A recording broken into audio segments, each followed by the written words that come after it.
नमस्कार, रियासत .com सभी का स्वागत है। साक्षात्कार संख्या 616 616। आज हमारे साथ हैं लालचंद कुमार, गांव है दालनी, जो कि शिक्षक हैं पैसे से। तो टाइम देने के लिए बहुत बहुत धन्यवाद जयराम जी की। जयराम जी साहब। तो आगे बढ़ने से पहले नियम शर्तें बता दूं। ये तो वीडियो रियासत .com संपत्ति रहेगा, इसमें जो कुछ होंगे उससे आप जिम्मेदार होंगे। इसका कोई व्यावसायिक फीमा लिखित नहीं होगा। एक बार में इंटरनेट पर एडिट करके अपलोड करते उठाएंगे नहीं। तो शुरुआत करते हैं पारिवारिक परिचय से। बताएं परिवार के बारे में। मेरा नाम लालचंद है जी। मैं दारणी का निवासी हूँ। मेरे पिताजी का नाम बीरमा राम मेघवाल है। जी जी। मम्मी का नाम है श्रीमती कौशल्या देवी जी। दादू जी का नाम है घीसाराम। दादी जी का नाम है बिदामी देवी। ठीक। और 3 बहन बहन है, तो 2 भाई है 1 बहन है। बताएं नाम क्रम से। बड़ी बहन का नाम है मंजू, उससे छोटा भाई का नाम है विकास, मेरा नाम है लालचंद। मैं सबसे छोटा बच्चा हूँ। जी जी। बेबी हैं आप? हाँ बेबी। तो ननिहाल कौन सी जगह है? क्या? ननिहाल गनेड़ी के पास है, उदरासर। नाना नानी जी का नाम याद है? नाना नानी जी का नाम बिल्कुल याद है सर। नानू जी का नाम है हजारीराम मेघवाल, नानी का नाम है सुगना देवी। ठीक। तो शादी हो गई? नहीं, शादी नहीं हुई अभी। ठीक। घर वाले तैयारी कर रहे हैं? हाँ तैयारी तो अच्छी बात है, शुभकामनाएं अग्रिम। सेक्स नहीं पुष्ट होगी क्या? पढ़ाई लिखाई? हाँ पढ़ाई लिखाई मैं अभी फाइनल में हूँ। और जो 11वीं 12वीं वो तो मैंने साइंस मैथमेटिक्स से की थी। अच्छा PCI। हाँ बाद में क्या हुआ कि कॉलेज में गया तो प्राइवेट भरा 1 साल फॉर्म, तो उसकी वजह से मैंने आरट लेना और राजस्थान पुलिस की तैयारी करना चाहता था मैं, और किसी में मेरी रुचि नहीं थी बढ़िया। तो मैं सोचा भाई पुलिस के लिए आरट भी अच्छा रहता है सब्जेक्ट, किसी में भी करो। हाँ बस उसलिए मैंने वो आरट ज्वाइन कर ली वहाँ। तो आज मैं फाइनल में हूँ, तोदी कॉलेज महाविद्यालय से वहाँ पढ़ रहा हूँ, रेगुलर हूँ। तो अभी अध्ययन भी कर रहे हैं, अध्यापन भी करवा रहे हैं? मैं अध्ययन भी कर रहा हूँ और अध्यापन भी करवा रहा हूँ, दोनों काम कर रहा हूँ। अध्यापन कहाँ है?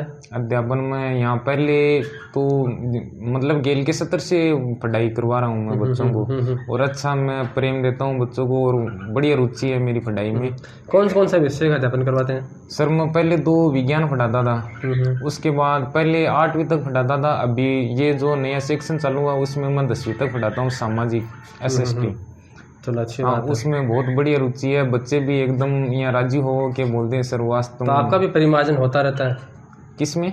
आपका भी परिमार्जन मतलब मस्तिष्क जो और ज़्यादा उसमें सफाई होती रहती है, मतलब कि अभ्यस्त होते रहते हैं ना? हाँ बहुत ही बढ़िया चलता है काम।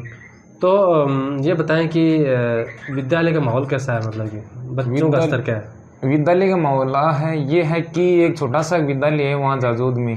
वर्तमान में मैं वहाँ पढ़ा रहा हूँ। अभी स्कूल का नाम है राजस्थान पब्लिक स्कूल जाजोद, और वहाँ के जो मालिक है वो भी बहुत अच्छे व्यक्ति है, कोई दिक्कत नहीं है। क्या नाम है? अजीज खान नाम है उनका। वो जाजोद के हैं वो, बहुत अच्छे आदमी है वो। फिर वहाँ 300 के लमसम में बच्चे हैं, वहाँ 10वीं में 30 के लमसम बच्चे हैं। वहाँ मैं ज़्यादातर बच्चों में 10वीं और 8वीं में मगन रखता हूँ ज़्यादा बच्चों में, क्योंकि वहाँ बोर्ड की एग्ज़ाम रहती है तो बच्चों में ज़्यादा परिणाम देना अच्छा रहता है। तो आपके प्रिय गुरुजी? मेरे प्रिय गुरुजी तो यहाँ जो मैंने 10वीं तक पढ़ाई की वहाँ महिपाल जी है। फिर मैंने 11वीं 12वीं वहाँ हरिकृपा लक्ष्मणगढ़ में पढ़ा, वहाँ सतपाल जी है। अभी तोदी कॉलेज में कैसा है माहौल? तोदी कॉलेज में तो सर मैंने 2-3 साल हो गए गए हुए यार। अभी मैं प्राइवेट मतलब भी से जाता नहीं हूँ तो रेगुलर, फिर मेरे को उतना पता नहीं है। लेकिन फिर भी एक कंप्यूटर का टीचर था वहाँ, और मेरा कभी कंप्यूटर में मुझे कुछ नहीं आता, सीधी सी बात यही है। क्योंकि वो जब भी आता था मेरे यहाँ सिर पर हाथ रख के कहता था खड़ा हो जाए बेटे, और खड़ा हो जाता मेरे को खड़ा कर वो पूछता भाई मार्केटिंग में क्या सिस्टम होता है, सॉफ्टवेयर क्या होता है, मेरे को पता नहीं होता। वो मेरे को आगे बुला के पिटाई कर देता, ये होता और कुछ नहीं होता बस। तो पिटाई कुछ काम आई? पिटाई बहुत ज़्यादा काम आई सर। जो पिटाई होती है उसका तो कार्रवाई मिलता ही है बाद में। फिर लगन लगी है? हाँ लगन तो होती है ना। तो कहीं घूमने गए कोई मित्रों के साथ? हाँ सर मित्रों के साथ एक बार मैं देशनोक गया था। वहाँ बहुत सारे देखिए दर्शन स्थल, और मेरा मित्र भी है वहाँ देशनोक में। तो आपका प्रिय मित्र कौन है? मेरा प्रिय मित्र वहाँ का तो विक्रम सिंह देपौत नाम है। आपका कोई आदर्श महापुरुष? आदर्श महापुरुष तो वैसे गांव के सभी भाई बहन सब एक से ही हैं, बराबर ही हैं। नहीं मतलब जिसको आप अपना आदर्श मानते हैं जीवन में? जीवन में आदर्श तो वैसे मैं किसी का नाम नहीं लिख सकता, क्योंकि मेरे लिए सब बराबर हैं यहाँ। क्योंकि मैं किसी के साथ कोई दुर्व्यवहार नहीं करता, सभी के साथ मेरे लिए भी सभी बच्चे हैं वो प्रेम रखते हैं, मैं भी किसी के लिए भी अंदर निश्चित नहीं रखता, सबके साथ मतलब सब बराबर पूर्वाग्रह है। हाँ। अच्छा, तो आपके गांव में जो है विद्यालय 12वीं तक है ना? हाँ, 12वीं तक है। तो आपका मन अभी कौन से मतलब संभाग में जाना चाहता है? शैक्षणिक भाग में और सेना में, बैंक में? नहीं, मेरा तो एक ही परिचय, मैं पहले आर्मी की तैयारी करता था। और मेरी हाइट है वो भी आपको भी पता है कितनी है हाइट, मतलब एकदम फुल है हाइट। तो मेरे दोस्त है, मेरे पड़ोसी है देवेंद्र शर्मा नाम का, वो मेरे को वो मोटिवेट बहुत ज्यादा करता है। मैं उसको मतलब एक महान गुरु ही मानता हूँ। मैं उनकी इतनी इज्जत करता हूँ कि आप पूछ भी नहीं सकते ना। वो मेरे को यहाँ रोजाना समझाता आधी 1 घंटे की, तू 1 बार 2 बार आर्मी की तैयारी तो कर। मैं उसके करने पर 1-2 बार आदमी की तैयारी करी, फिर मैं नहीं हुआ तो मैंने वहाँ दिमाग से निकाल दिया कि भाई मैं निश्चित हार मान ली उसको। लेकिन कोई बच्चा है उसको हार तो नहीं माननी चाहिए, लेकिन मैंने मान ली। मैं बाद में पुलिस पे फोकस करने लग गया। तो मेरी अभी पुलिस में बढ़िया तैयारी चल रही है, तो मैं ये सोचता हूँ कि मेरा भाई धीरे धीरे हो जाएगा सिलेक्शन, कोई दिक्कत नहीं है। खान पान में क्या अच्छा लगता है आपको? खान पान में तो बस रोटी और सब्जी है और कुछ नहीं है। ठीक है। कोई खेल में रुचि है? नहीं, खेल में रुचि नहीं है सर। और साहित्य में रुचि है? साहित्य में भी नहीं है। तो फिल्मों में? नहीं, फिल्म वगैरह में नहीं देखते। समाज सेवा में? समाज में परिवार के बीच में मैं बैठता हूँ, बच्चों के साथ भी बहुत ज्यादा व्यवहार रखता हूँ। और अब हमारी कभी कभी मीटिंग लग जाती है तो मतलब बच्चे को यहाँ उठने का मन भी नहीं होता है, वो कहता है कि भाई 5-10 मिनट और ज्यादा बात करा। ऐसी बात होती है कि कोई भी बैठ जाए, चाहे वो बूढ़ा हो चाहे जवान हो, मतलब बहुत ज्यादा आनंद में बात करते हैं। वृक्षारोपण में रुचि रही है? नहीं, वृक्षारोपण में नहीं रही। कभी बड़े होके कर लेना थोड़ा। हाँ, करनी तो पड़ेगी, करना पड़ेगा। तो खेती है अपने? हाँ, अपनी खेती है, 33 बीघा खेत है अपनी। तो कुआ कोठी थोड़ी है? नहीं, कुआ कोठी नहीं है। अच्छा, तो अब ये बताएं कि राजनीति में रुचि है थोड़ी बहुत? नहीं, राजनीति तो वैसे सामाजिक पढ़ा दूँ, वैसे तो है ही ना। नहीं, मतलब सामान्य राजनीति, जैसे कि देश की स्थिति बात करें तो वर्तमान में जो राजस्थान में सरकार है उसके बारे में क्या कहना है आपको, उसकी नीतियों के बारे में? भाई सरकार है वो मानना तो यही पड़ेगा कि सरकार बहुत अच्छी सरकार है। क्योंकि हम किसी के बारे में, पहला काम तो हमारा यही है कि किसी के बारे में हम बुरा न कहे। भाई हमारे मन से हम क्यों कहे कोई बुरा है, हम तो यही सोचे भाई सभी अच्छे हो। लेकिन अगर आपको लगे कि जो नीतियाँ वो जो है जनहित में नहीं है, या जैसे कि जो लेट लतीफ़ी ज़्यादा है, या भ्रष्ट आचरण ज़्यादा बढ़ रहा है, या तानाशाही रवैया ज़्यादा हो रहा है, या आम आदमी की सुनवाई नहीं हो पा रही है, समस्याओं का समाधान नहीं हो पा रहा है, तो सर फिर तो कहना चाहिए ना सर ये भ्रष्टाचार है, देखो इसको तो हमेशा रोकना ही चाहिए। और आजकल बहुत जगह ऐसे विरोध हो रहे हैं, उनको सुनने के बाद भी मन में ऐसा होता है कि ऐसा विरोध नहीं होना चाहिए। मतलब सभी के साथ प्रेम रखना चाहिए, भाई किसी के साथ दुर्व्यवहार नहीं रहना चाहिए। सबसे मोटी बात तो यही है कि सबको मिलजुल कर एक साथ रहना चाहिए, किसी के साथ कोई भेदभाव नहीं करना चाहिए, सब मिलजुल कर रहना चाहिए। आपको बहुत सारे पैसे दे दिए, क्या करेंगे आप? भाई बहुत सारे पैसे तो आज के ज़माने में और इस उम्र में तो किसी को दे दो, मेरे को नहीं। वो सबसे पहले तो ये देखिएगा 500 का वहाँ, 1000 का वहाँ, 500 का डीजल गलवा लें या 500 का पेट्रोल गलवा लें, और लाख रुपए दे दो आप, एक दिन में खलास कर देंगे। मैं नहीं, मैं मेरी अवस्था के बच्चे हैं किसी को भी दे दो। कोई नशा वगैरह करते हैं? नहीं, नशा वगैरह कुछ नहीं है सर। तो अच्छा है कि नशे से दूर है। हाँ, नशे से दूर है ना। हाँ, अच्छा, जो युवा नशा करते हैं उनके लिए क्या संदेश आपकी तरफ से? भाई जो युवा नशा करता है, सबसे पहले तो उसके माता पिता के लिए बहुत ही बुरी बात है, क्योंकि सबसे पहला संस्कार है वो बच्चों को घर से ही मिलते हैं। एक बार अगर उस रास्ते चला गया तो संभलना मुश्किल होता है, संभलना बहुत ज्यादा मुश्किल हो जाता है, क्योंकि बाद में लोग भी तो ताना मारने लग जाते हैं कि वो उसका बेटा है, वो ये करना। सेहत में खराबी होती है। हाँ, शरीर में नुकसान होता है, हर चीज का ही नुकसान है, रिश्तेदारी में दरार आते हैं, मतलब हर प्रकार की प्रॉब्लम ही है वो तो एक।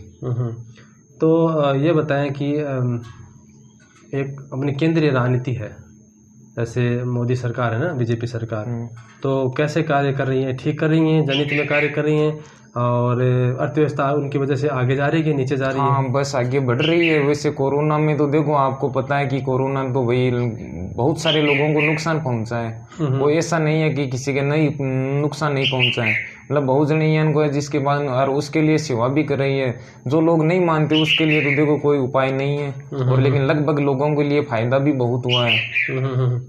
नहीं, कोरोना जो है वो जो संक्रामक रोग है, ठीक है, और ये फैलता है, तो अभी तो सुधार है ना? हाँ अभी तो सुधार है। तो वैक्सीन ले लिया आपने? हाँ वैक्सीन 2 डोज ले लिए मैंने। अच्छा चलो अच्छी बात है। तो कभी कोई बाहर जाने का कोई प्लान बनाया आपने?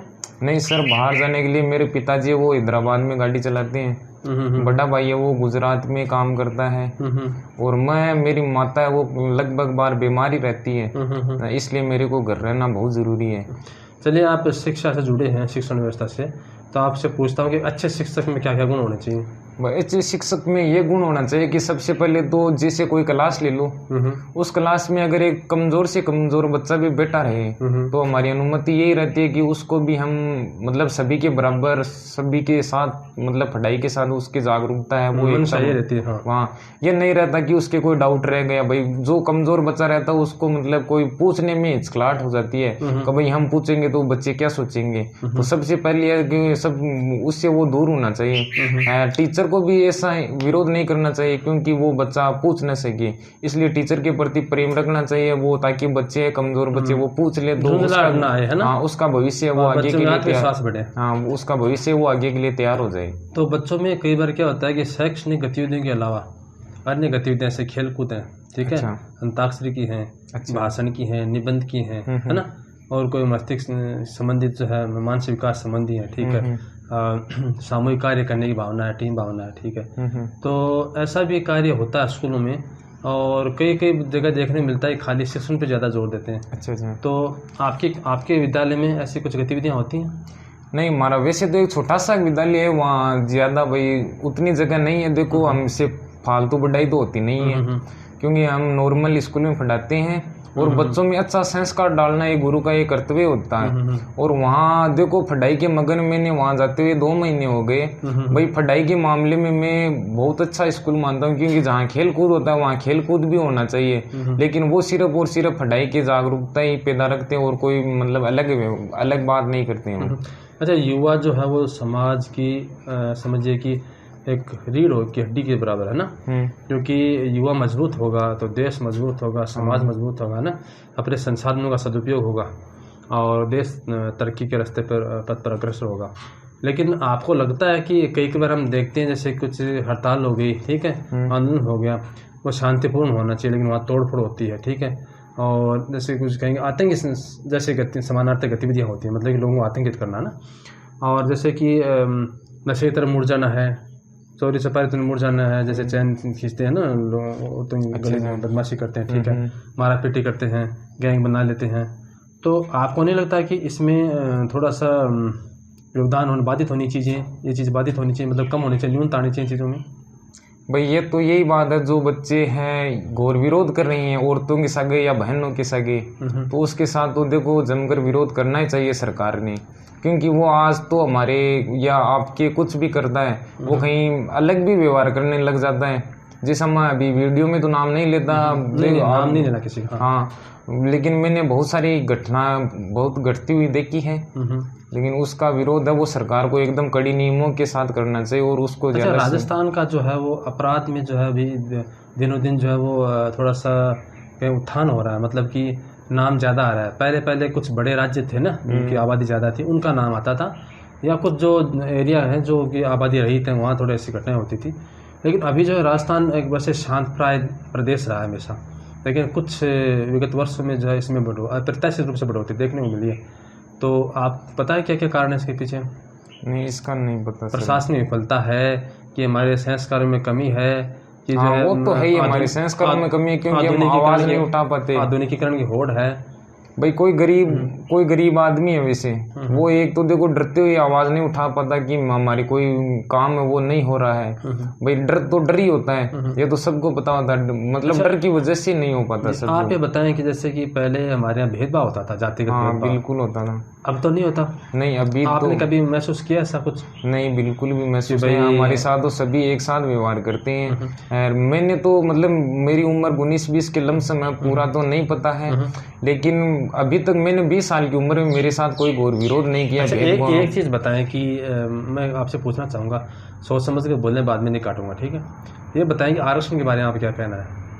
आरक्षण के बारे में सर मेरा तो देखो इस सबसे पहले यही कहना है कि भेदभाव नहीं करना चाहिए, क्योंकि भेदभाव से आज अब अपन दोनों ही बात करते हैं हम कि भाई तुम मेरे पड़ोसी हो या हम आपके पड़ोसी हैं। अगर आपकी जाति अलग है मेरी जाति अलग है तो काम तो देखो पड़ोसी आता है, कोई नहीं आता। जो आपका भाईचारा वो आपसे 2 किलोमीटर दूर रहता है तो सबसे पहले काम पड़ोसी आता है, या गाँव का है वो देखो गाँव का ही रहता है नज़दीक। नहीं, जैसे मान लीजिए एक समान परीक्षा होती है, उसमें एक आदमी है उससे 550 नंबर आए।